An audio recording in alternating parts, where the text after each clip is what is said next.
Hola, queridos amigos, estamos en Perspectiva.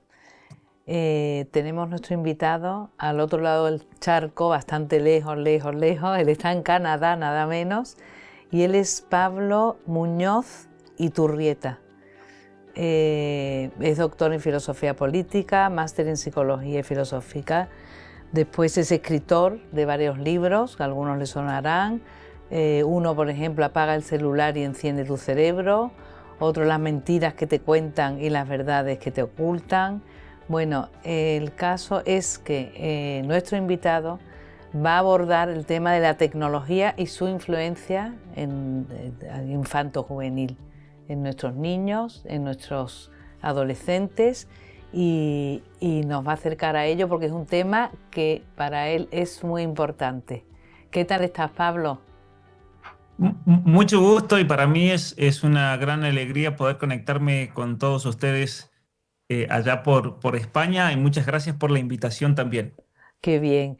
Pues queríamos que nos contaran eso, por qué ves, es decir, tú eres doctor en filosofía política, pero ¿por qué ves la necesidad de adentrarte en estos temas y de mostrar esta realidad que nos ocupa?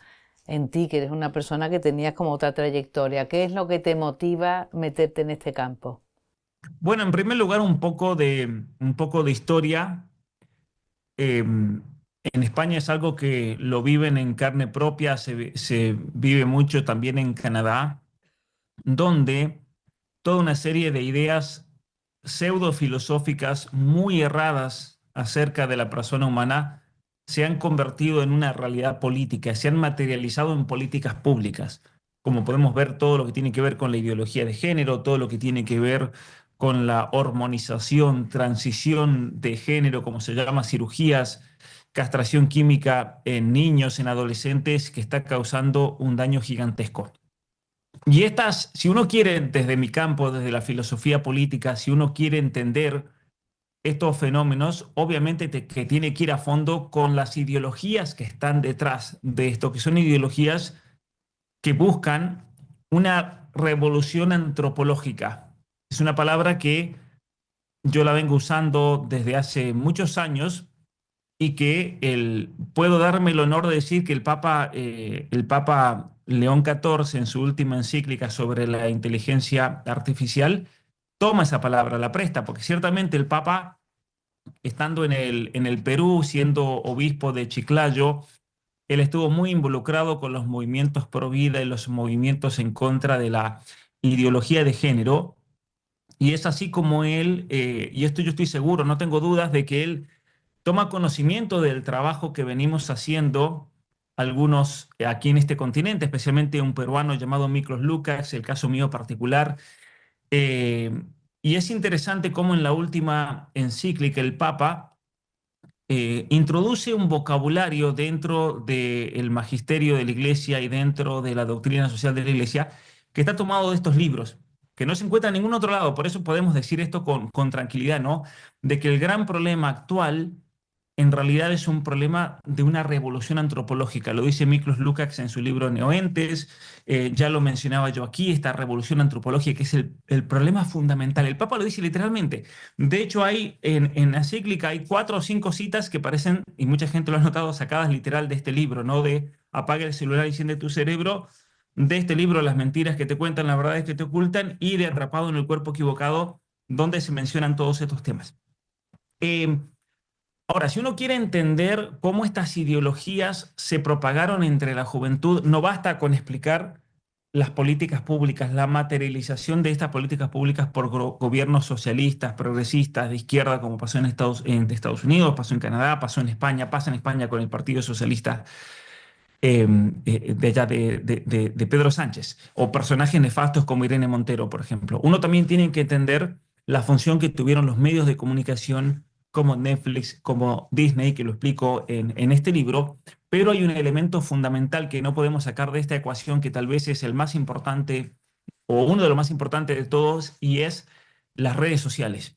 Las redes sociales fueron un factor importantísimo para el quiebre antropológico de millones de niños y adolescentes, que es lo que trato en este libro. Es decir, A partir de los algoritmos, a partir de las redes sociales, a partir del contenido que se consumía, se lograron transformaciones psíquicas, transformaciones en lo que nosotros podríamos llamar la psicología política. La psicología política es una de las ramas que yo he estudiado que tiene que ver con la manipulación de las masas. Es una ciencia que se dedica a estudiar, ¿no? Por ejemplo, a ver, un partido político para llegar al poder, ¿qué estrategias de manipulación usan? Bueno, es una ciencia que tiene sus orígenes allá por 1920 y que ha ido profundizándose, obviamente, y ha llegado a su culmen máximo de manipulación con la influencia de los algoritmos personalizados, de las redes sociales y un montón de estas cuestiones que podremos profundizar y que profundizo en este libro.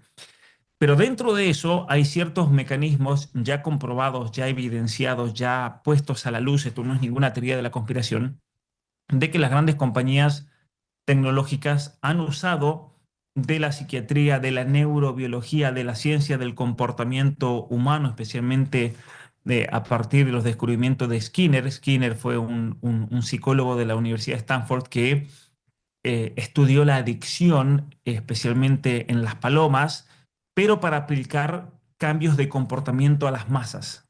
Es decir, es lo que se llama ingeniería inversa. Yo estudio cómo una persona se vuelve adicta a algo y aplico ese conocimiento no para salvar a las personas de la adicción, sino para volverlas adictas en el plano que yo quiera, para manipularlos a partir de la dopamina.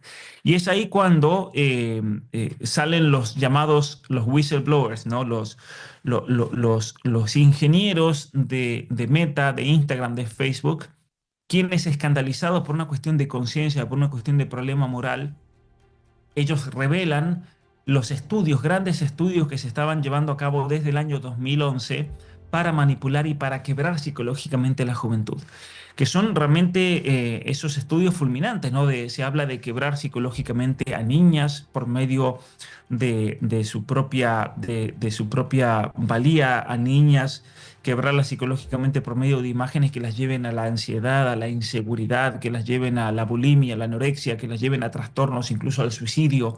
Cuestiones realmente terribles que eran experimentos sociales con seres humanos en vivo y en directo por medio de los algoritmos.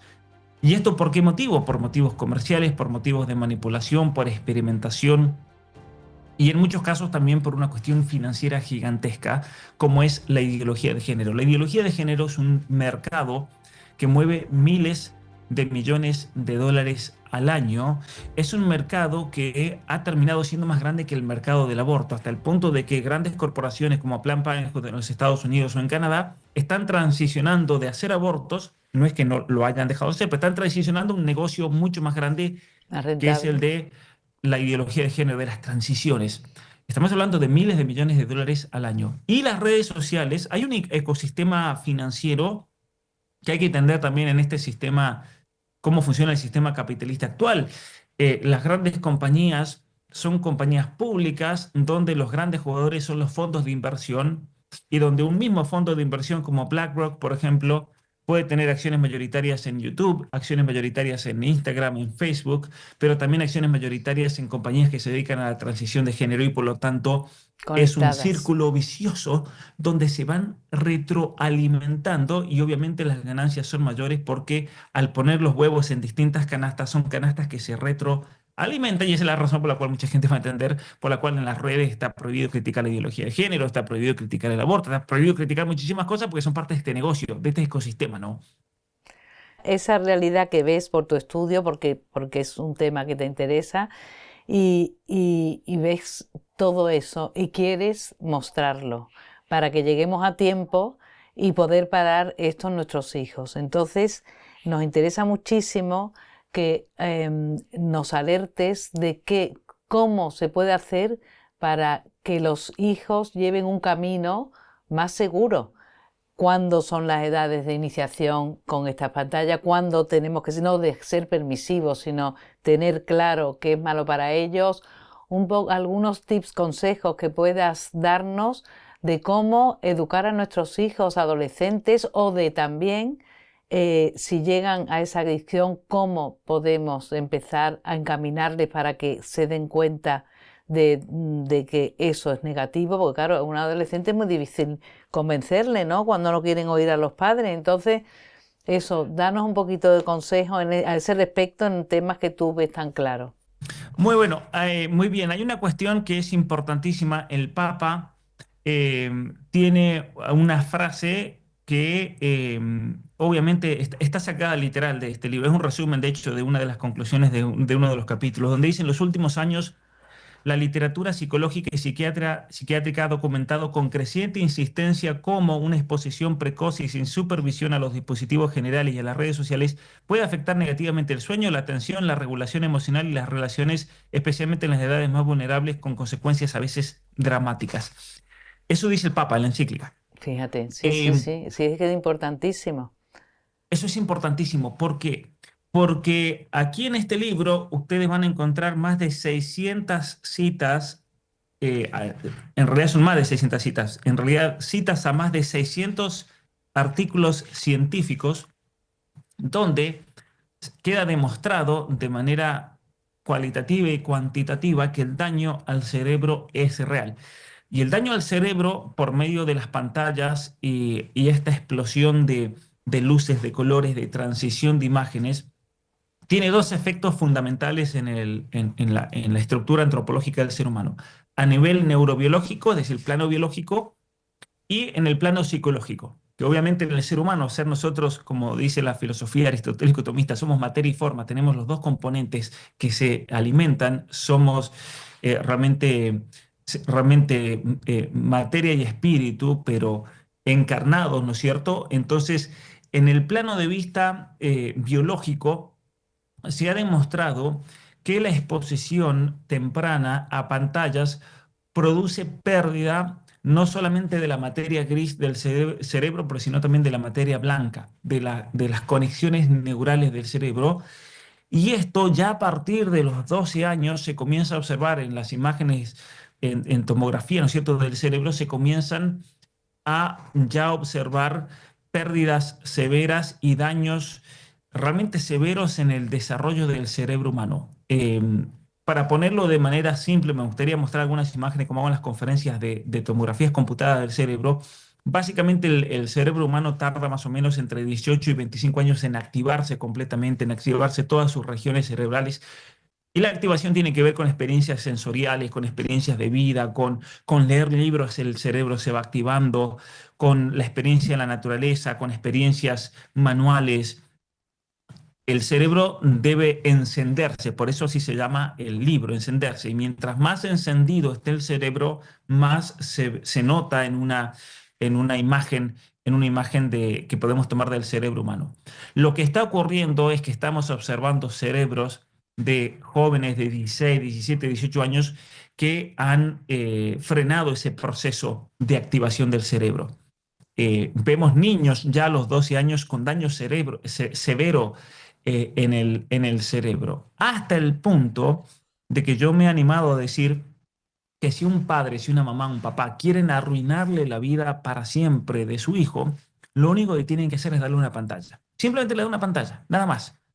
Porque son tantas los cambios de pantalla, las luces, los colores, todos los estímulos, y esto es lo que yo quiero que entiendan todos los que nos están escuchando, que el cerebro no está diseñado para procesar esos estímulos, no está diseñado. Y a un papá dirá, pero mi hijo sí entiende lo que ve, pero ¿a costa de qué? Y aquí viene el problema, que el cerebro para procesar esas imágenes, luces, colores, tiene que concentrar tanta energía en esas regiones visuales del cerebro y auditivas que sí o sí tiene que comenzar a neutralizar el resto. Y es lo que estamos observando en este momento. En niños se observa ciertos rasgos en el cerebro que son propios de una persona que tiene, por ejemplo, demencia, una persona de 90 años. Ver a mi abuela de 94 años con principios de demencia, dirá una persona, es normal porque tiene 94 años, pero ver a un niño de 10, de 11, de 12 años con síntomas de la demencia es un problema gigantesco. Es un problema enorme porque le estamos destruyendo la vida para siempre. Pues Ahora, un consejo clarísimo que das es que pantallas, ¿no? ¿No? Móviles, voy a dar un etcétera. consejo, pero extremo, extremo porque es el más realista. Si Sí. ustedes me preguntan a mí, en conciencia, delante de Dios, ¿qué consejo le darías a un papá? Yo le voy a dar el consejo en conciencia que les debería dar, porque si no les estoy mintiendo y los estoy engañando.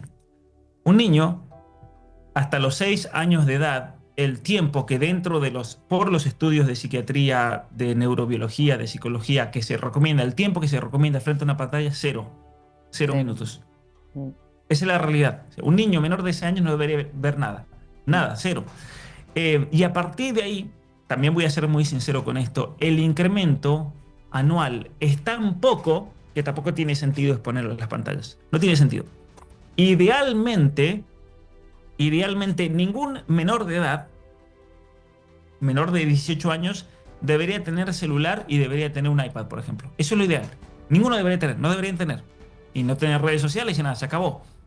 Deberían pasar ese tiempo jugando al aire libre, leyendo, claro, sociabilizando, desarrollándose, claro. desarrollándose, porque aparte hay una serie de estudios enormes, muy interesantes que se han hecho en los Estados Unidos, donde han comparado grupos sociales de niños con celular y de niños sin celular. Y las diferencias son abismales, especialmente en cuanto al daño cerebral, los problemas de atención, los problemas de concentración, los problemas de sociabilización, los problemas del habla que ya se están manifestando especialmente en Estados Unidos y en Canadá, que es la región donde yo más me muevo y estoy muy al tanto de la literatura científica.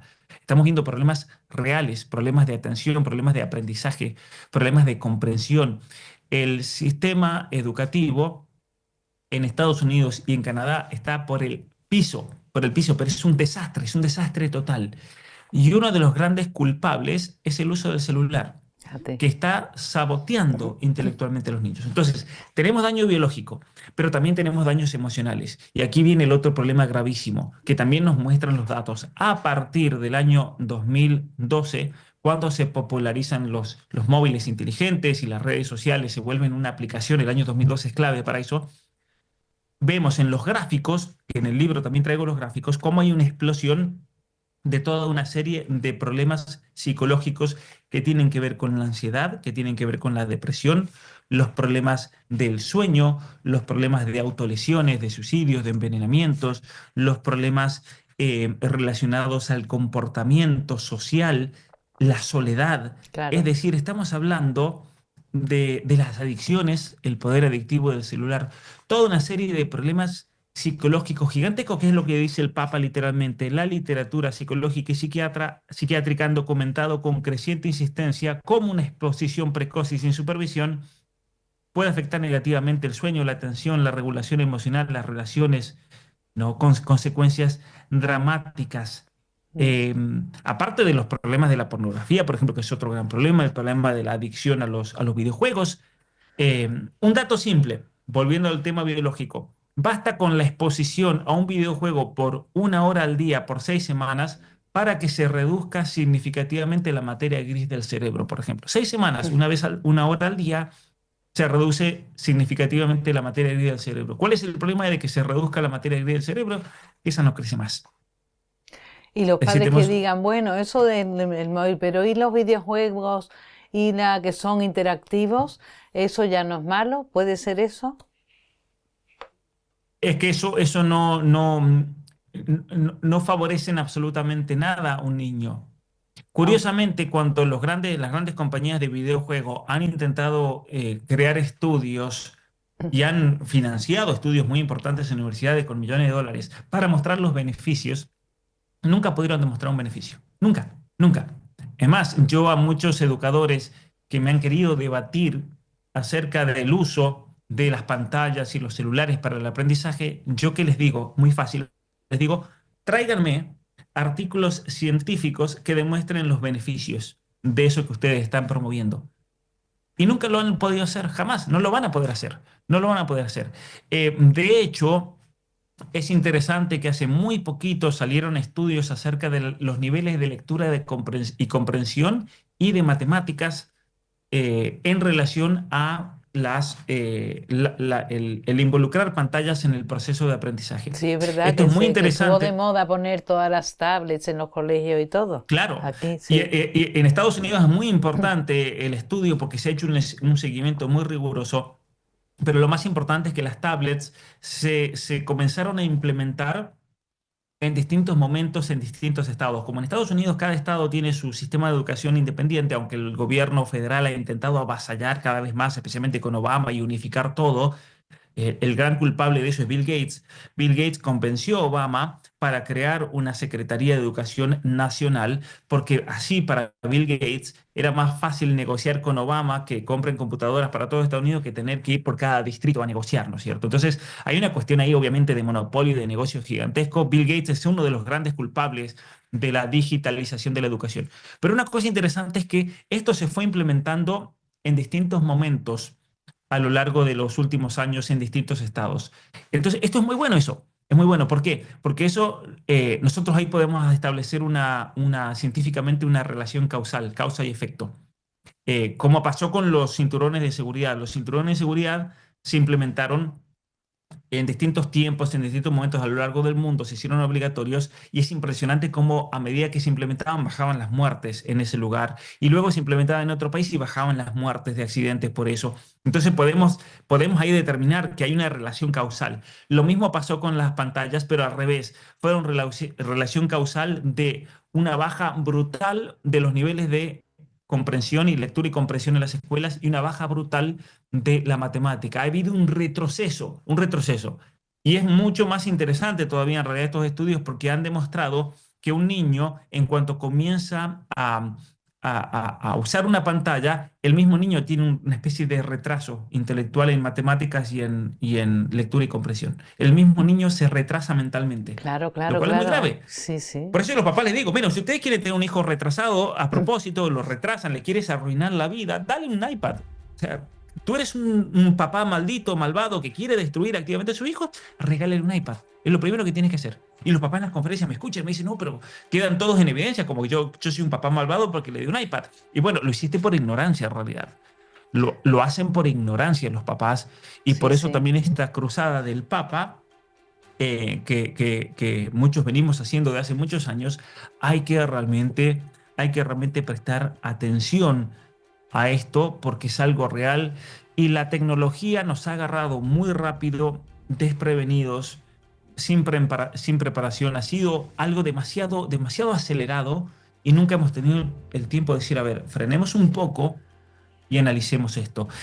Mi familia particularmente nunca tuvo televisión, jamás. Nosotros nunca tuvimos televisión. Mi papá y mi mamá se casaron con el propósito de nunca iban a tener televisión para que no nos manipulen. Y se casaron en 1981, es decir, cuando las cosas eran mucho más sencillas que ahora, no más fáciles. Y curiosamente, al día de hoy, ninguno de los hijos tenemos televisión, ninguno. Por elección propia, ninguno de los 8 hijos en mi familia tenemos televisión en la casa. ¿Por qué? Porque aprendimos ciertos principios de discernimiento para cómo vivir nuestra vida. Y si hay algo que a mí me quedó claro de niño es que yo quería ser libre.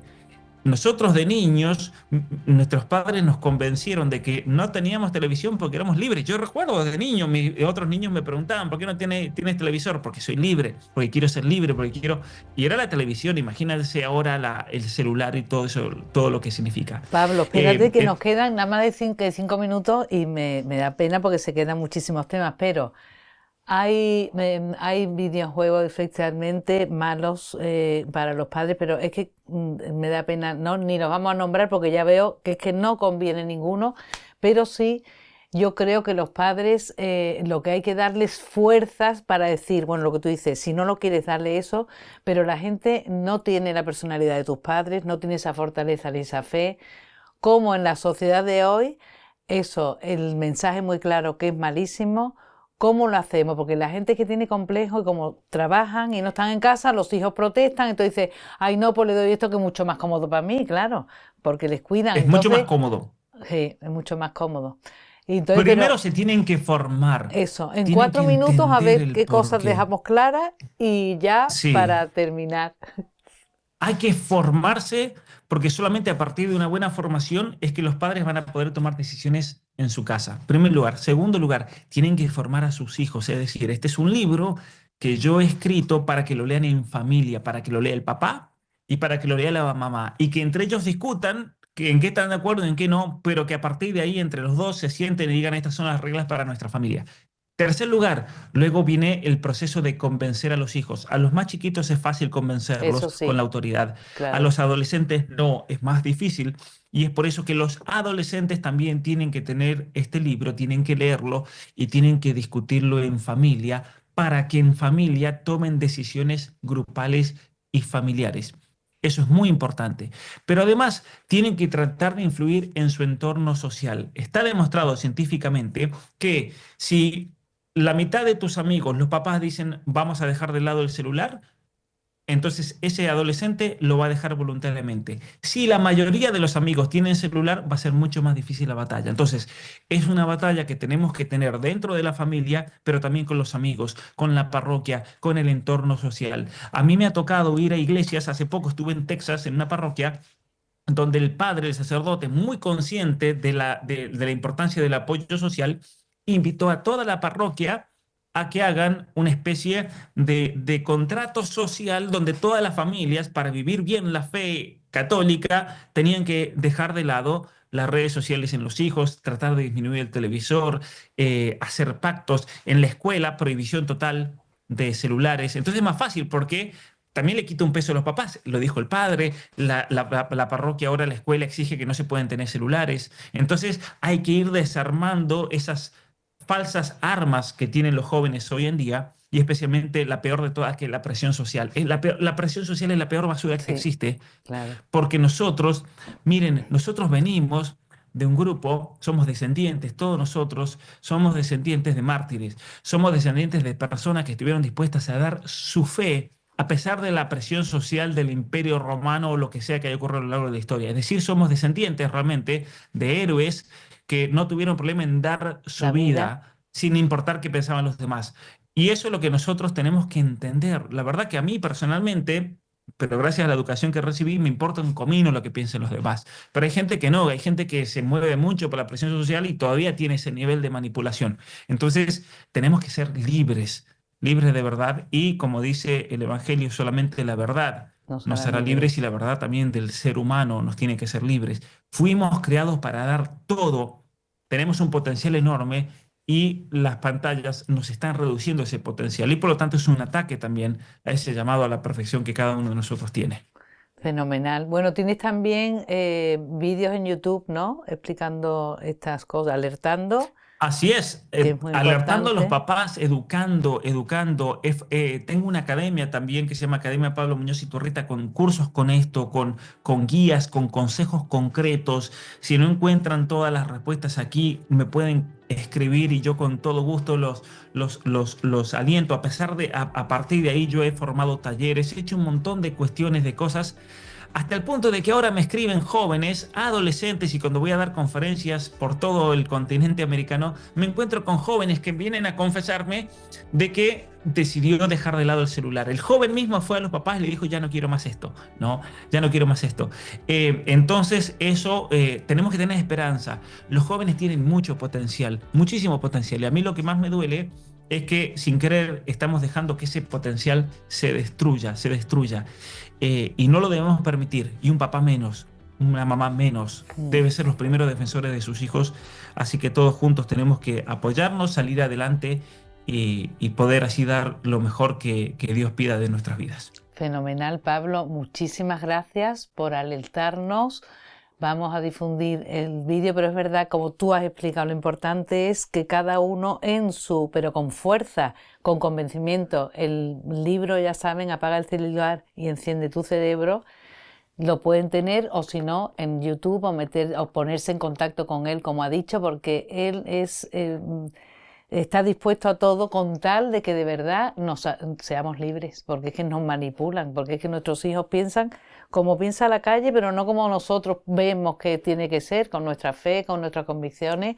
Y me gusta mucho que lo del Papa León XIV, ¿verdad?, en la encíclica, la importancia que tiene y también nos alerta. Así que tenemos que pensar que esto es muy importante, con esperanza, como ha dicho Pablo, y muchísimas gracias por estar con nosotros y ánimo amigos, hasta el próximo programa.